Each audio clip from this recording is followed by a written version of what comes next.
Brought to you by the EveryDollar app. Start budgeting for free today.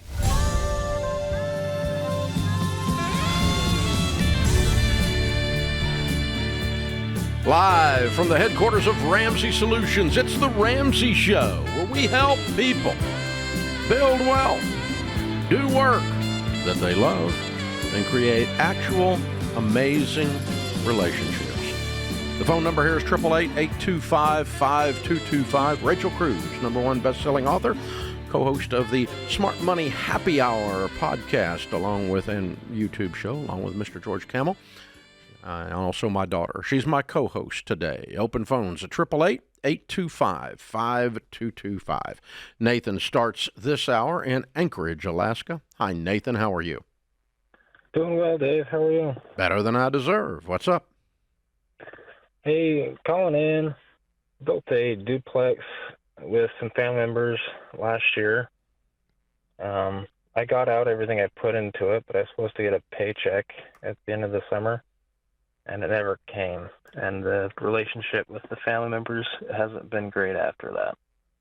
Just kind of curious what your thoughts on what I should do. What did you learn from this process? That I don't want to do any deals with family anymore. Disagree. I disagree. I think you should have learned you don't want to do deals that aren't clearly defined and written down with anyone ever, because you guys did this out of your ear and your rear and don't even know what the other one agreed to. We had it written down. Oh, you do? You have a contract with your family member that they're violating. Yes. Why are they choosing not to pay you? Why are they defaulting on the contract? They're wanting to just extend the term. They're not wanting to pay out right now, and that's my parents. Okay. Oh. Why? You can't pay right now. They don't have the money.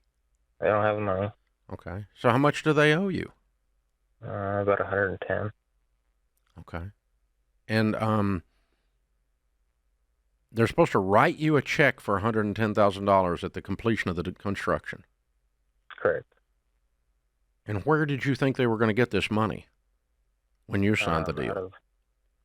Out of the loan that we signed on it, the mortgage.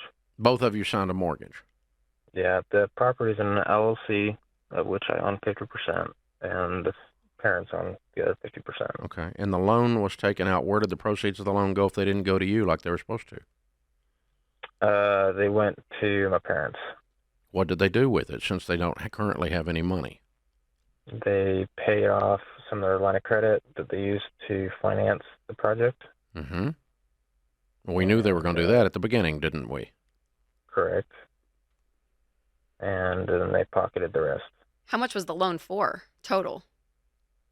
Loans for about $385. Okay. If they pocketed the rest, they have the money to pay you. Yeah, we spent about $360 on the project. We were supposed to get a check for about $63,000 at the end, and then they're wanting to buy me out now. At least that's what they tell me. And the whole check would be about $110 of my equity portion past the loan amount. Okay, that's a different story than you're talking about. You didn't talk about the 110 was a buyout. You said they owed you 110 at the end of the project. That's not true. Yeah, they owed me like 60. Okay. I think it was about $60,000, and then okay, but you said the thing cost $360 and you borrowed $385. Where the flip do you think they're going to get $60? That's a $20,000 spread. That ain't a $70,000 spread. Correct. How many properties have you built? Were you the builder? I was the builder on it. Okay. Have you ever built anything before? I helped people build stuff, but this was my first owner-builder project. I'm a general contractor up here. Yeah, okay. Okay. What are you, 25? I'm 22. Okay, all right. Are they saying they will pay you back, Nathan? Like, I just wonder if they even acknowledge, like, yeah, we owe you about 30 grand and we want to buy you out, but we just don't have the money for the 63 grand right now. Like, do they acknowledge it when you talk about it? Yeah, they acknowledge it, but I haven't seen anything from it. I'm also not there. My mom manages the finances on the rent. Like, the rents are good, and the tenants are AAA. One's a nurse that makes a bunch of money at the hospital, and the other one's actually missionaries for a church. And the church was never going to default on that. Okay. So the tenants are great, and it covers the mortgage and all the expenses. But I haven't seen any.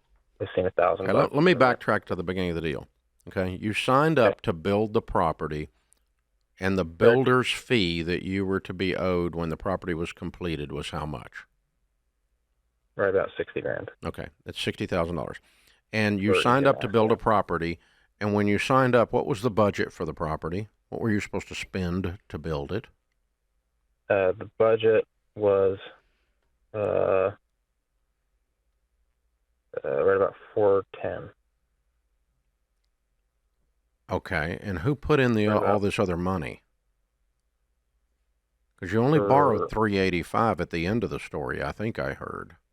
Well, yeah, so the budget was 410, so I had a build budget of 410. And you built it for 360. For 360. So you came in $50,000 under budget. Correct. At the beginning of the story, you were supposed to get $60,000. The budget was 410. So you all originally planned to borrow 470. We originally planned to borrow because the property appraises for 550 last year, and right now it's about 600 this year. What did you originally plan to borrow when you were promised 60 and they had a 410 budget? We were originally planning to borrow about 420 on it. That's not enough to pay both of those things, honey. 420 minus 410 is not 60. I think we found the problem. You've entered into a deal that you have no idea how it was structured because you can't even recant numbers back to me that make sense on on some basic addition and subtraction. The only way this deal would have worked at 410 is if you get 60s if they had planned to borrow 470. You follow me? Okay. Is that right? Well, the 60 was coming out of the build budget. Oh, so 410 included the 60. Yeah. So my builder's fee, like my total bill. Okay, so you were supposed to build it then for 350, and instead you built it for 360. Yeah. So you went 10 over budget. But then that means there's still 50 grand. But they didn't borrow 385. I mean, they didn't borrow 410. They borrowed 385. Yeah. I think you guys put the house on the market and sell it immediately, and both of you get out of it what you can get out of it. And I think you have got to learn a lot more about business before you do another one of these transactions, because you're having trouble even laying this out logically for us. And I think that's the nature of the problem here. Yeah, and this isn't to point blame, but it does. I'm like, it kind of sucks. He's a 22-year-old kid, goes in with his parents. Like there's a trusting process there, and that's hard to learn. That's hard to learn. Except that he's blaming them for ripping him off, and I don't think that's what happened. This is the Ramsey Show.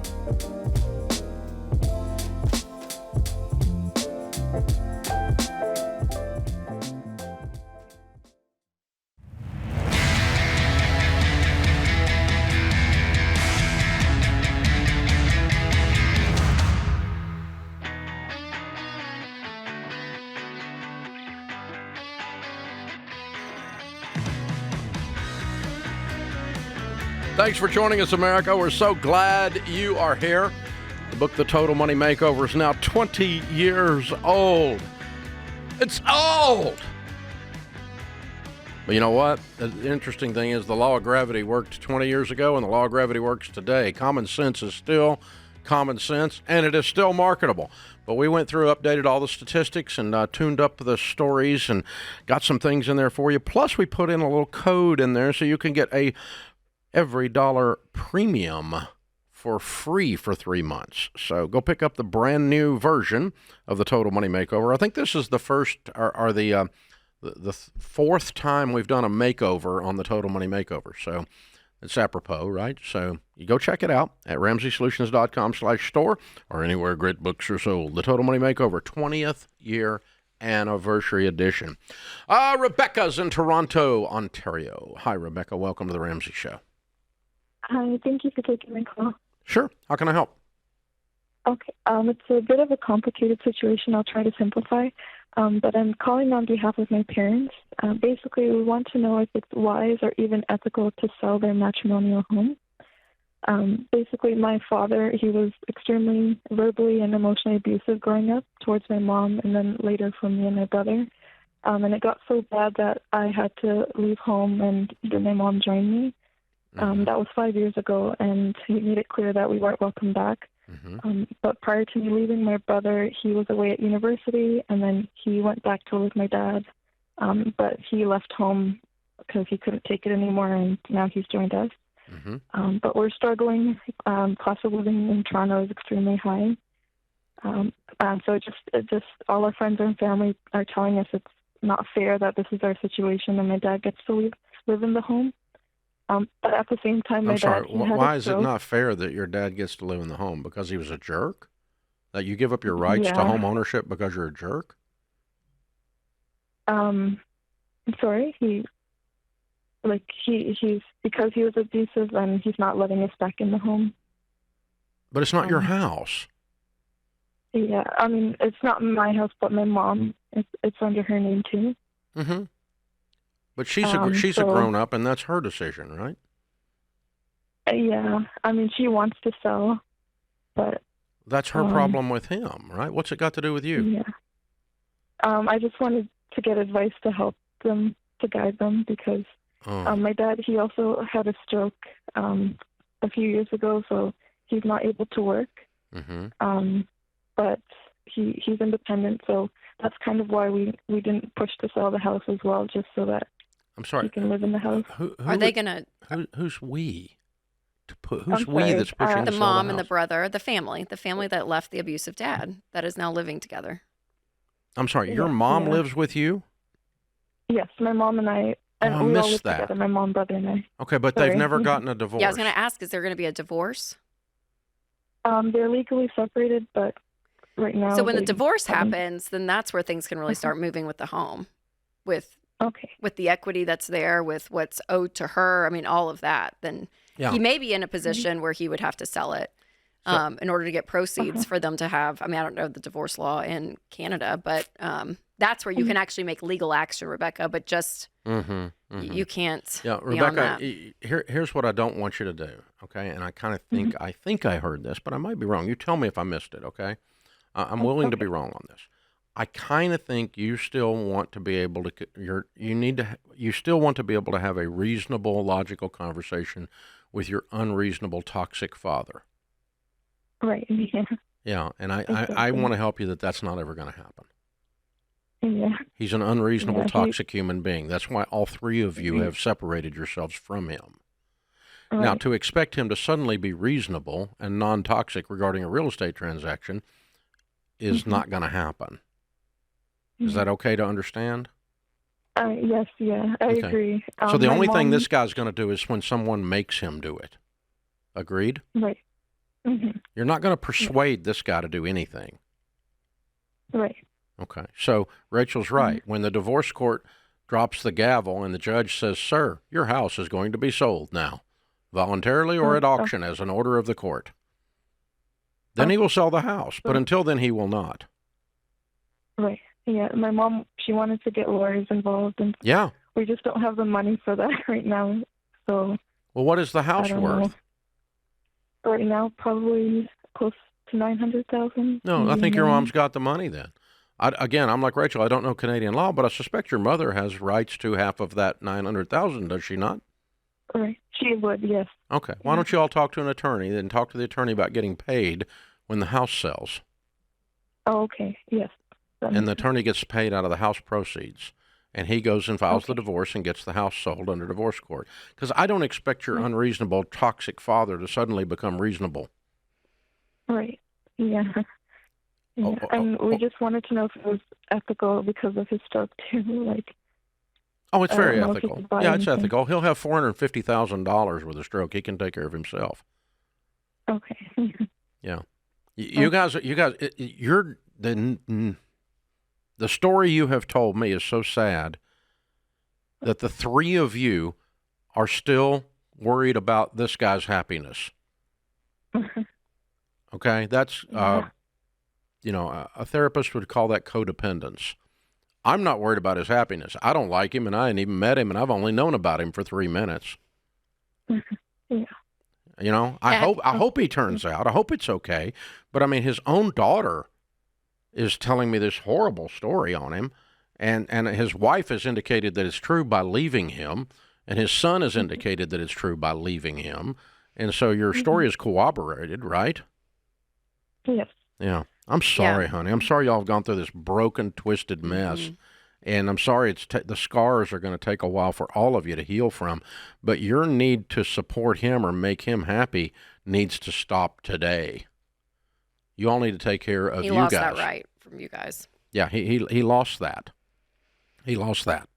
And Rebecca, and that's and you kind of flew over, but seriously, like those types of environments, it's extremely damaging on many levels. And so for you guys, your mom to seek help and to have somebody, a professional, talk to you, Rebecca, I'm like being a child of that is just, it's horrible. So, I mean, making sure that you put yourself in a healthy spot as well, especially on the emotional side, not just, this, but even feeling like you have to take care of your mom too in this. I understand you guys are banding together, which makes complete sense. But making sure that you're, navigating this well to bring in a professional too for you guys. Start aiming at what happiness 10 years from today looks like and what are the steps to get there. And making him happy is not one of the steps. I'll go ahead and tell you. Jesse is in San Antonio, Texas. Hi, Jesse. How are you? Hey, Dave. How's everybody doing today? Better than we deserve, sir. What's up in your world? All right. Well, I'm trying to, prioritize saving and investing. I am probably in between baby steps 3 and 4 right now. I've got about 10% of my income invested in retirement. I'm working on trying to get a down payment for a house. Good. And I'm trying to figure out how much I should prioritize the saving for the house versus putting money in investments, whether it's retirement or otherwise. I wanted to see what your advice was on that. Do you know how long it'll take you to save up for a down payment, the kind of home you guys are looking at in your budget? A year, maybe 2. Okay. I honestly would probably, because it's that short, I would probably pause investing even the 10% and save up that down payment, Real whether fast, it's real fast. 5 or 20%. And then once you guys have that saved and you're in the housing process of buying the home, then I would press play and invest 15% of your income into that. Yeah, we call that baby step 3B around here. So I was looking at that, and I was like, I wasn't sure whether that meant hitting the pause button. It doesn't. It doesn't always. Sometimes people keep doing the 10%. Yeah. But Rachel's saying in this current housing environment, it's a cool thing to go ahead and get into the house because they're continuing to go up in value, continuing to go up in cost. They're not going down. And so short-circuiting some of that by piling up the down payment as fast as possible is not an unwise suggestion. It's a good suggestion. This is The Ramsey Show.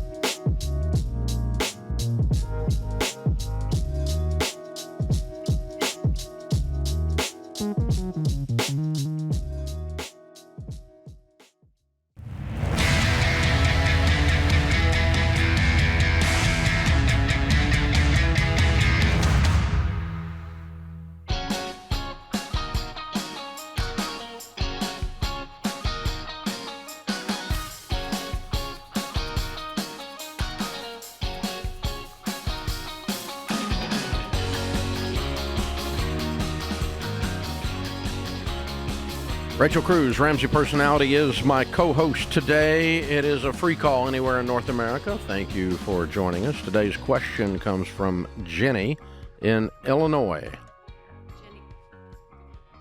Jenny says, I'm a single woman and I rent an apartment in a great city. I'm very happy here as it is close to my work, my church, and most of my social activities. I have no desire to own my own home because I'm afraid I have to have maintenance and lawn care people on speed dial. And to buy something even remotely affordable, I would have to move way outside of town. Is it okay to rent forever? I hear you talk about a paid off home being a large piece of people's net worth, but is it still possible to build wealth if you don't own a home? Yeah, I mean, I think the biggest piece in this, Jenny, is looking far in the future. And I always look to, when it comes to retirement time, the singular expense that continues to go up that you will not have control over is your house, is your housing. So rent will continue to rise. And if you own your home and you pay it off, then that's an expense that you don't have, and it's continuing to work for you, building equity. So it is a part of your financial, picture that I would want you to have a part of it. It doesn't have to be today. It doesn't have to be in the next 5 years, but eventually I would have home ownership in your financial picture for many reasons. But I think mostly when you look towards times like retirement, you won't have to have that expense that continues to rise, and you actually have an asset for you. I can completely endorse that where you are today in your life, Jenny, that this particular situation makes sense. It sounds like you got it made right now. There's nothing wrong with that at all. It just doesn't scale long term. So here's the problem. She doesn't say how old she is. Let's just say she's 30, okay? Every single year from 30 to 70, your rent's going to go up. Or your landlord's asleep at the wheel, they will die, and the next person will jack it through the roof to make up the difference. But the value of the rent goes up every single year from age 30 to age 70. Your most expensive line item in your budget is housing. So the most expensive line item in your budget is out of your control, variable, and increasing. That is not scalable. That's not sustainable long term. Again, what Rachel said, if you want to do it for 4 or 5 years, I think you got a good gig. Go ahead and do it for 4 or 5 years. But let's not translate that to, is it okay to rent forever? Well, it's okay, but it's going to kill you. Because what you're paying in rent now is nothing compared to what it'll be 40 years from now. I think we can all agree with that. And so when you buy, if you buy on a fixed rate 15-year, you now have a fixed payment for a property. It doesn't have to have a lawn. It can be a condo.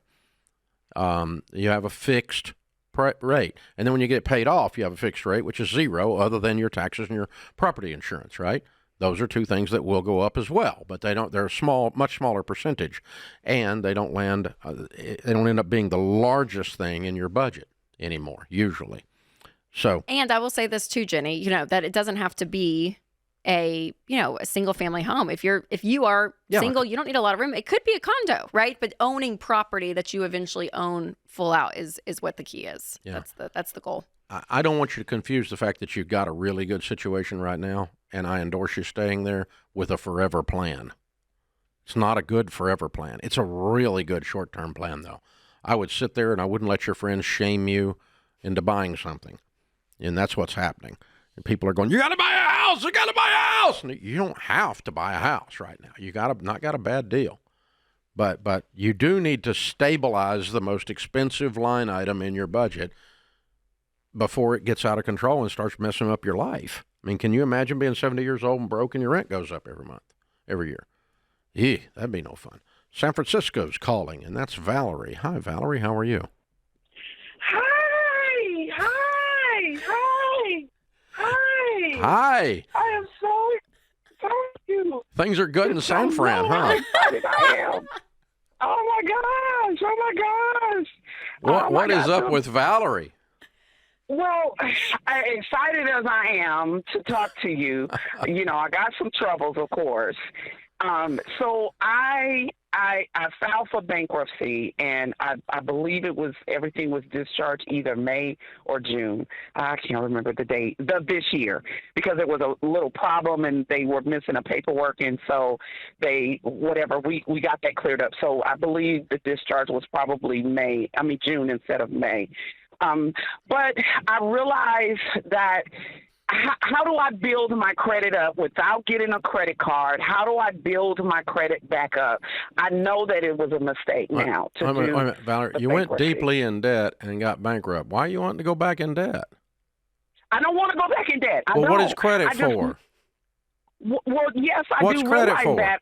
If you don't have your credit score is used only for one thing, going into debt. Right. You build it only by going into debt. Afford. And you just got discharged from debt. Why are you so itching to get back in?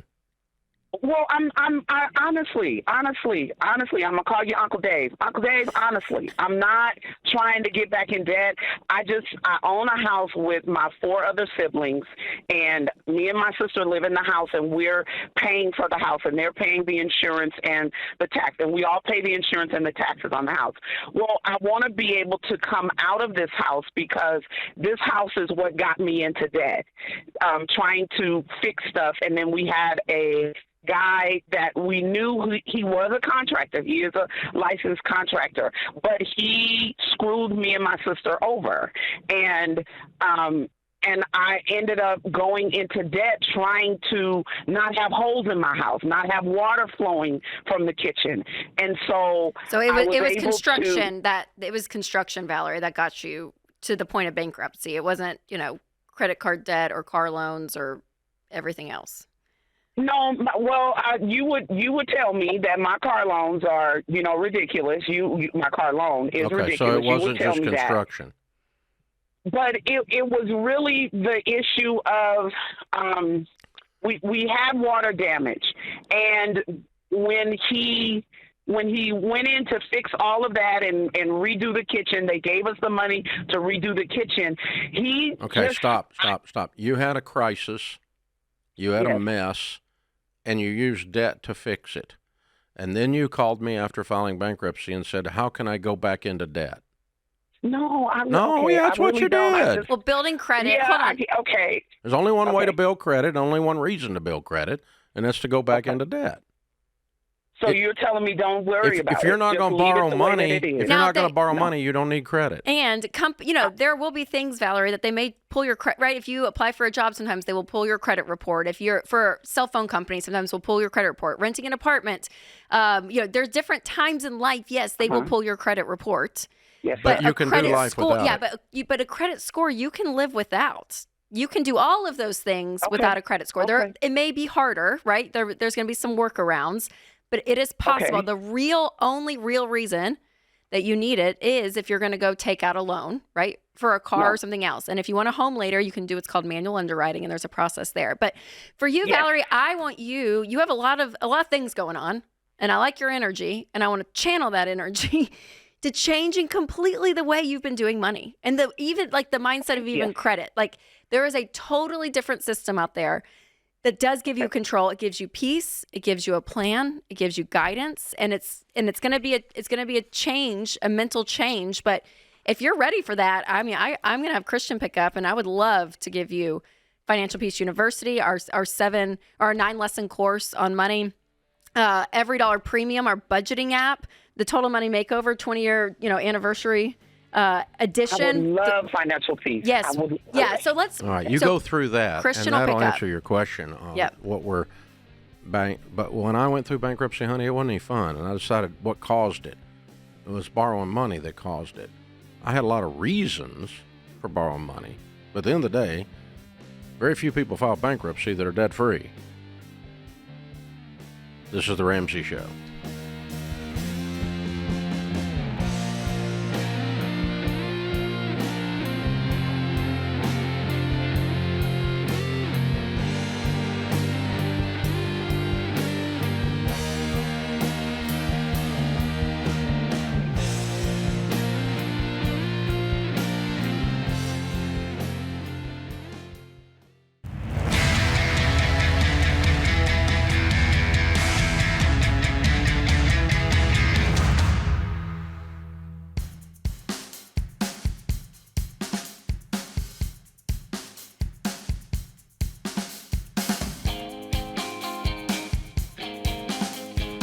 Rachel Cruze, Ramsey Personality, is my co-host. I'm Dave Ramsey. This is The Ramsey Show. Open phones at 888-825-5225. James is in Fort Lauderdale. Hi, James. How are you? Hey, guys. Thanks a lot for taking my call today. Sure. So my question is, I'm a W-2 employee. I've been pretty bothered by the amount of income tax I pay. I've been investing into a Roth 401k because of your teaching. Mm-hmm. My company does match 3% of the 6%. Good. But I feel it makes sense to do a traditional 401k for the tax savings and invest the difference of the savings into a backdoor Roth IRA. But I wanted to see what your thoughts are on that. Well, the math doesn't hold up. Okay. Let's just take a simple example. Okay. I'll just make up, and I'm not you, but let's just use an example. Okay. If you save $100 a month from age 25 to age 65 in a decent series of growth stock mutual funds, you'll have somewhere around $1 million. Okay? Mm-hmm. If you do that in a Roth, 100% of it is tax-free. If you do that in a traditional, you're going to pay taxes on 100% of $1 million, which will be somewhere around $350,000. So instead of having $1 million, you'll have $650,000 after the government. However, let's add that up, okay? 12 times 100 is 1,200, right? Okay. You follow me? Okay. Yeah. Times 10 years would be 10,800, right? Times 40 years, which is the period of time we're talking about, would be right around $50,000. So you saved taxes on $50,000. Meanwhile, you got to pay taxes on $1 million. That's your traditional numbers. I see. So I'd be saving now, just not later. Yeah, but you see, when you get to the $1 million, well, my point is 95% of what's in there is growth, not what you put in. And you're only saving taxes now on what you put in. Now, if you want to get real nerdy about it, you could run a present value calculation on that $50,000, but it still doesn't make the point. But if you invested that $50,000 in a backdoor Roth somehow, like, is that what does that come out to? Still doesn't offset the fact that you've got $350,000 in taxes.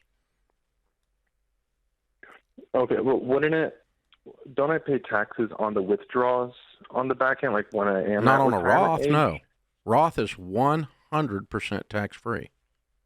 No, on a traditional. On a traditional, right now, as you pull the $1 million out, you're going to pay taxes on $1 million, which is $350,000. If you did it in 1 year or 10 years, you're going to pay out $350,000. I see. But what if I'm living off less than I'm making right now, but later? And you're in a lower tax bracket? Correct. Well, if you can help me find a place in the history of the United States of America when taxes go down permanently, I'll go with you on that. But taxes don't go down; they go up because Washington has an ever increasing appetite for my money. So, James, I think the argument is by the time you retire, you're still going to, even if you're in a lower tax bracket, that lower tax bracket is probably going to be the same. Well, here's the other problem. Lower than it is today for you. Yeah, here's the other problem, okay? Let's pretend you didn't just do $100. Let's pretend you did $1,000. Well, now we're dealing with $10 million. Your mandatory withdrawals are going to keep you in the highest tax bracket. And by the way, on the Roth, you don't have mandatory withdrawals.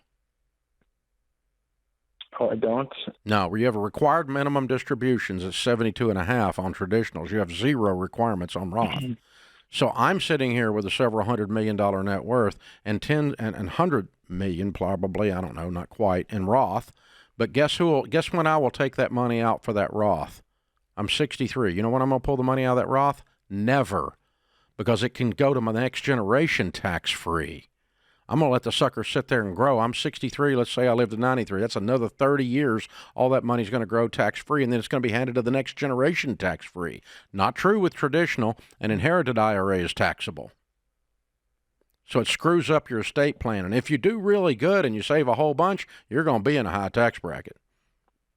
Doesn't seem to matter which way you vote. Both of them screw it up. Okay. So I'm just telling you, man, anything you can do to keep the government from controlling the money, the distribution of the money, or taxing the money, you're always going to come out ahead because you're so young and smart. The beautiful thing about what you're asking is you're actually thinking about it. Mm-hmm. Way to go. And you're actually running numbers and asking very intelligent questions. You came to the wrong conclusion, but you're asking great questions and you're paying attention. So I can tell you this, from having done this for 35 years, you are going to be wealthy. Because even if you did this wrong, you're going to end up with a lot of money. I have a question. For the average listener out there that's not going to build a massive company and not going to have your income. Okay. Right? They're more just like, yeah, I'm going to retire. And I am going to use the money. Okay. But I'm actually going to retire, and that's my retirement plan is to use that money. Okay. I'm not saying this me to your money. I'm saying the average person out there. So talk that out, right? Okay, let's say you got a $5 million. So you do get. So you got a $5 million net worth. Yeah. Or a $2 million net worth. But here's the thing: if you start at his age, it's going to be difficult for him to not end up with $5 million because he's paying attention. Yeah. Okay. Yeah. So totally. Yes. But anyway, a lot of people. Yeah. Power of compound interest is magical. Yes. I mean, it's amazing. So anyway. But your point is, let's say we talk about our typical millionaire, and they've got $1.5 million net worth between 401k and Roth, $600,000 house, and they got $800,000, $900,000 or whatever in their Roth IRA, and they're going to start drawing it out. Now, what's your question about that? Yeah. So when you were saying, yes, you're still going to be paying taxes on it. I mean, the argument still stands. When you just went, you're not going to pay taxes on it. If you did a traditional. If you got a traditional, you're still going to pay taxes on that $900,000. Exactly. Yeah. It would still be the traditional route. Yeah. But the lower tax bracket, high tax bracket, still the argument stands that it'll probably still be the same. Well, you got to see. It's hard to compare a lower tax bracket with zero. Roth is zero. That's the lowest possible tax bracket. Right. Okay. So, I mean, I don't care how low the tax bracket is because the 50,000 created the 900,000 in our 950,000 in our scenario. It was the seed that grew $950,000 worth of corn. And so what's it you end up with because of compound interest when you start in your 30s or 20s particularly is 95% growth in your nest egg when you get there. Yes. So how that growth is taxed really matters. And here's the other thing. It's probably even then not going to draw it all down. So let's say you got $900,000 and you live off of 10% of it and it's growing at 12%. Okay, so 10%'s $90,000 a year. You're going to live on $90,000 a year and never touch the nest egg. So that 900 is likely passed. Yeah. From an estate planning perspective. Totally. Yeah. 100% tax free. Versus if that 900 was traditional and you lived off of $90,000 a year and you paid taxes on the $90,000 a year because it's taxable, but at a lower tax bracket, but not zero. And if you did that, then you still are going to leave $900,000 if you never touched the principal and just lived off the interest it created, the growth it created. You're still going to leave $900,000 all taxable to your kids because an inherited IRA is taxable.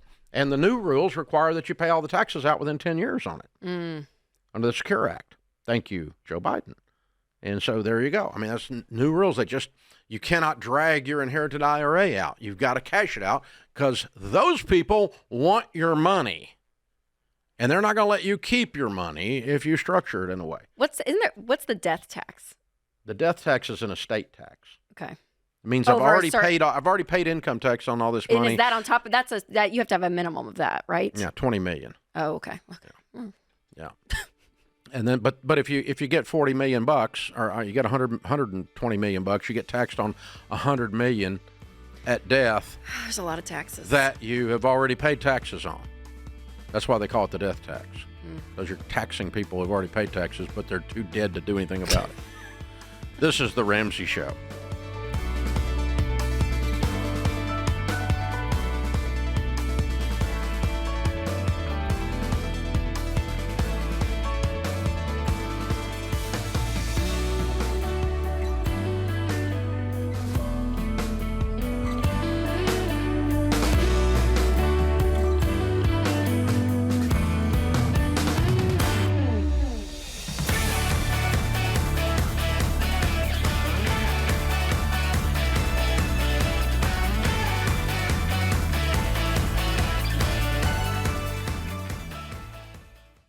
Elizabeth is in Birmingham. Hi, Elizabeth. How are you? Hi, Dave. Hi, Ken. Thank you so much for taking my call. Sure. What's up? Well, my husband and I actually filed for Chapter 13 bankruptcy back in May. And, guys, this is a decision that we are regretting right now.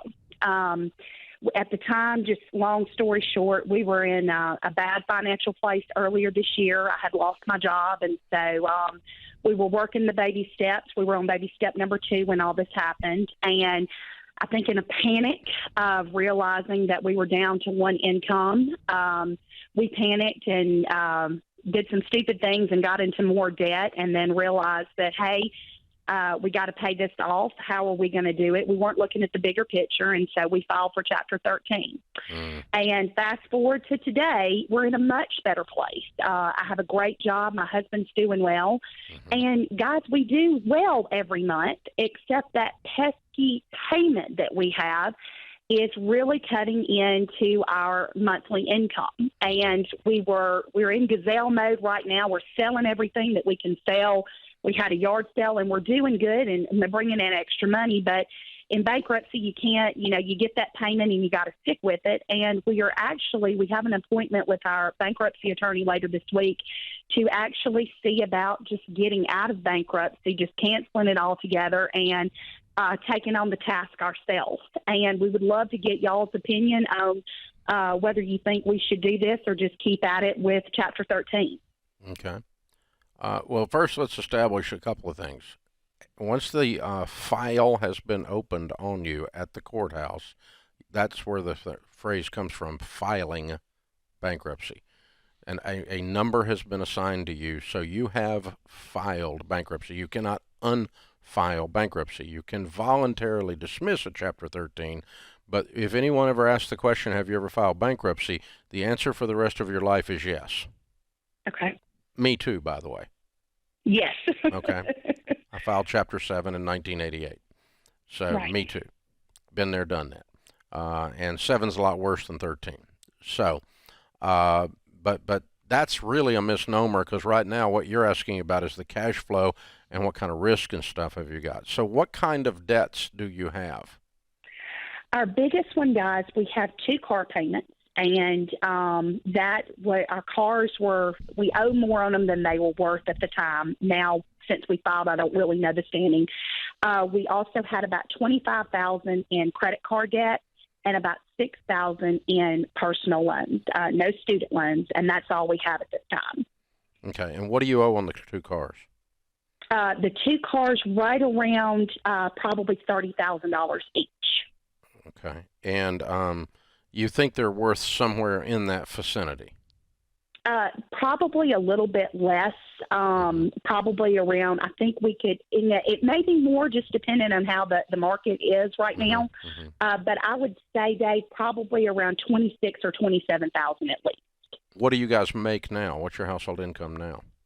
Our household income per month net after health insurance, taxes, and all that, we're looking right around $5,100 a month. And then the bankruptcy is running. Now, what's your house payment? We rent, and our payment is $1,400 a month. Okay.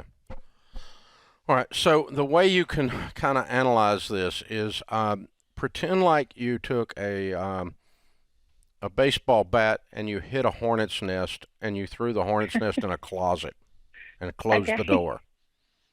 Okay. You're getting ready to open the door. Oh, Lord. All of these people are not mildly pissed. They're going to come after you with everything they got, and you got to have a plan for taking care of every one of them if you're going to open the door. Okay? So you need more information on the cars. Can you get out of these cars? Because you probably need to sell both of them. Yes, sir, we can. We've actually got a little bit of money from just the gazelle intent of selling everything stashed aside to where if we needed to pay the difference, we could. And then you're going to get something to drive for cash. Yes, sir. We'll have to. What was the $6,000? The $25,000 was credit card debt, and the $6,000 was what? Personal loans. Okay. To who? Let's see.